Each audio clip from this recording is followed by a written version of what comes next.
हर दाने का भाग्य। एक समय की बात है। श्री गुरु नानक देव जी महाराज और उनके दो शिष्य बाला और मर्दाना किसी गांव में जा रहे थे। चलते चलते रास्ते में एक मकई का खेत आया। बाला स्वाभाविक बहुत कम बोलता था, मगर जो मर्दाना था वो बात की नींव उधेड़ता था। मकई का खेत देखकर मर्दाने ने गुरु नानक जी महाराज से सवाल किया कि बाबा जी, इस मकई के खेत में जितने दाने हैं, क्या वो सब पहले से निर्धारित कर दिए गए हैं कि कौन इसका हकदार है और यह किसके मुंह में जाएंगे? तो इस पर गुरु नानक जी महाराज ने कहा, बिल्कुल। इस संसार में कहीं भी कोई भी खाने योग्य वनस्पति पर मोहर पहले से ही लग गई है, और जिसके नाम की मोहर होगी वही जीव उसका ग्रास करेगा। गुरुजी की इस बात ने मर्दाने के मन के अंदर कई सवाल खड़े कर दिए।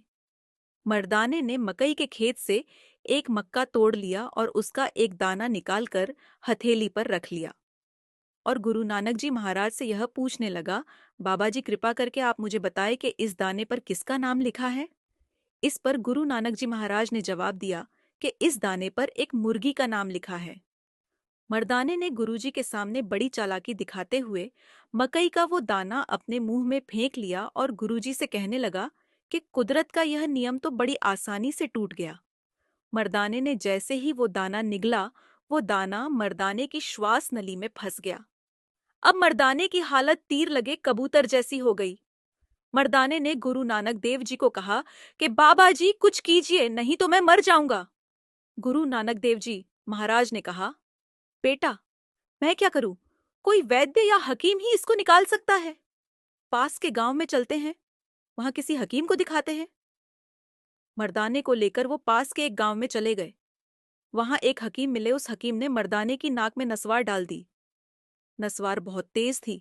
नसवार सूंघते ही मर्दाने को छींकें आनी शुरू हो गई। मर्दाने के छींकने से मकई का वो दाना गले से निकलकर बाहर गिर गया। जैसे ही दाना बाहर गिरा, पास ही खड़ी मुर्गी ने झट से वो दाना खा लिया।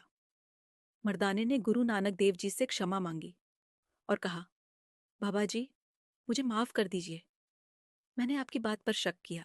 हम इस त्रिलोकी में फंसे हुए अंधे कीड़े हैं, जो दर दर की ठोकरें खाते हैं, और हम खुद को बहुत सयाना समझते हैं।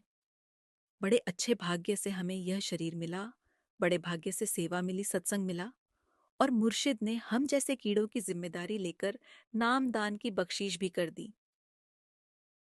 हमें बिना किसी तर्क वितर्क, कैसे, क्यों, कहाँ को छोड़कर गुरुजी का हुक्म मानना चाहिए।